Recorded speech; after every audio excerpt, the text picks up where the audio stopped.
Assalamualaikum warahmatullahi wabarakatuh. Habib Umar. Perkenalkan, nama saya Rigen, nama panggung, nama asli saya Muhammad Rizky Rakelna. Habib, siapa tahu kalau sempat disebut di doanya Habib nanti ya. Pekerjaan saya adalah seorang komedian, jadi saya senang sekali membuat orang tertawa, dan mungkin kalau orang-orang melihat saya senang bercanda. Tapi kadang saya takut gitu, Habib.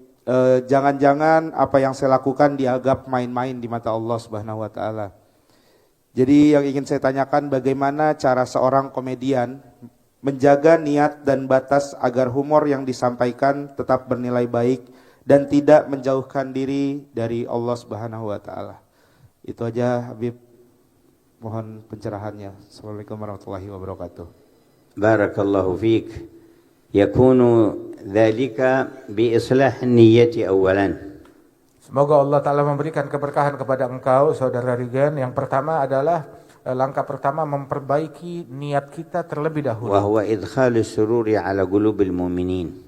Pertama, niatnya adalah menyenangkan hati kaum mukminin, menggembirakan mereka. Wa ikhrajuhum min ad-dhiqi wal karb. Membuat mereka itu keluar dari kesedihan dan juga sumpah stres mereka. Wa thaniyan bi an yakuna idhakuhum bima la ma'siyata fihi, bima la sabba wa la shatma wa la kadhiba fihi. Begitu juga menggembirakan mereka itu dengan di dalamnya tidak ada konten yang mengandung cacian, makian atau hal-hal yang menyinggung. Wa thalith an yudkhila fil idhaki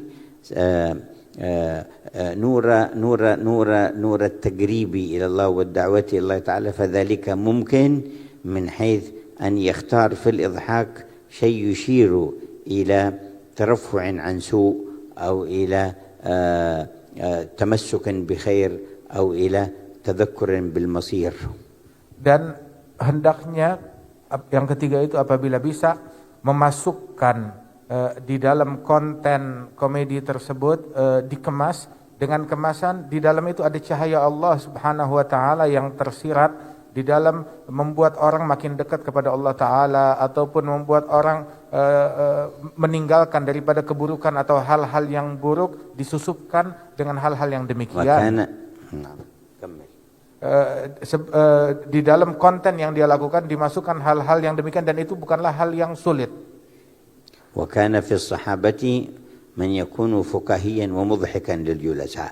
Dulu di kalangan para sahabat Rasulullah ada juga orang yang sifatnya jenaka dan menggembirakan para sahabat. ومنهم سيدنا نعيمان.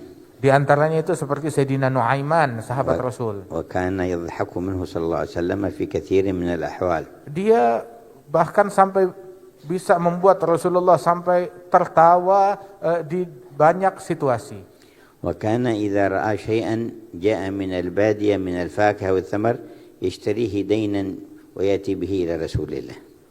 Dahulu beliau itu apabila Madinah kedatangan daripada buah-buahan yang sedap, yang nikmat, maka beliau beli, tetapi masih ngutang belinya itu, terus dia bawa, dia hadiahkan kepada Rasulullah apa yang dia beli secara ngutang. ويقول هذا لك هدية يا رسول الله. Kemudian dia berikan kepada Rasulullah dan dia bilang ini hadiah untukmu wahai Rasulullah. فإذا جاء صاحب الدين يتقاضاه حمله إلى عند النبي قال أعط هذا حقه يا رسول الله. Apabila yang punya barang datang menuntut bayaran daripada Nuaiman, maka dibawa, oh siap, dibawa ke hadapan Rasulullah. Nah ini dia barangnya, ada sama dia, disuruh Rasulullah membayar. قال أليس قلت هدية؟ Maka Nabi bilang, kan kamu bilang ini hadiah buat saya. قال دخلت إلى البلد أحببت أن تطعمها فاشتريتها دين ولا نعطيه حقه فيعطيه حقه ويتبسم صلى الله عليه وسلم. Kebetulan saya lihat ini barang bagus, datang ke kota Madinah. Saya pikir ini bagus sekali kalau saya hadiahkan kepada engkau, tapi saya nggak punya uang. Jadi saya ambil dulu ngutang, saat dia nagih, ya saya suruh dia tagih kepada kamu. وكان عدد منهم وكان في إضحاكهم ذلك أيضا شيء من إدخال السرور على القلوب. Dan ada daripada momen-momen beliau itu memberikan kegembiraan, membuat orang lain tertawa untuk menyenangkan hati manusia. بل وكان بنفسه صلى الله عليه وسلم يمازح الصحب وقت المزح معتدل من غير إيذاء ولا كذب. Bahkan Rasulullah pernah juga di dalam beberapa situasi beliau sendiri yang bercanda dengan para sahabat tetapi dengan candaan yang santun dan juga terukur. جاءه رجل فقال يا رسول الله أحملني أي أريد الخروج معك في الجهاد فاجعل لي جملا فقال نحملك على ابن الناقة. Maka Rasul ketika bercanda pun juga dengan jujur. Kemudian ada satu orang datang kepada Rasulullah, ya Rasulullah tolong bawa saya, ajak saya di dalam perjalanan jihad tapi saya nggak punya kendaraan. Maka Rasul bilang, saya akan bawa engkau, saya berikan kamu kendaraan, tapi kendaraannya berupa anaknya unta. فظن أنه يعطيه قعودا صغيرا. Dia menyangka kalau yang akan diberi adalah ya anak unta yang masih kecil, bagaimana bisa memikul saya? قال يا رسول الله وما يغني عني ابن الناقة ما أصنع بابن الناقة. Maka dia bilang, ya Rasulullah, kalau saya naik anak unta mana bisa, anak unta nggak bisa memikul saya, nggak bisa saya tunggangi. فقال له هل يلد الإبل إلا النوق إذا أعطيناك الجمل الكبير أليس ابن ناقة؟ Maka Rasul menjawab, loh bukankah setiap unta itu adalah anak dari seekor unta juga, anak dari seekor unta betina. Jadi unta dewasa pun juga dia sebenarnya anak daripada unta. وجاءتهم امرأة مرة فقالت إن زوجي يقول كذا وكذا. Ada seorang wanita berkata kepada Rasulullah, ya Rasulullah, suami saya berkata nitip pesan ini dan itu. فقال زوجك الذي بعينيه بياض. Maka Nabi bilang, oh suami kamu yang matanya putih itu ya. قالت لا يا رسول الله ما بعيني زوجي من بياض. Maka wanita itu bilang, ya Rasulullah, suami saya normal, matanya enggak putih. قال بلى. قالت أنا أعرف زوجي ما في عينيه بياض. Nabi bilang, iya mata suami kamu putih. Bilang, saya tahu suami saya matanya enggak putih.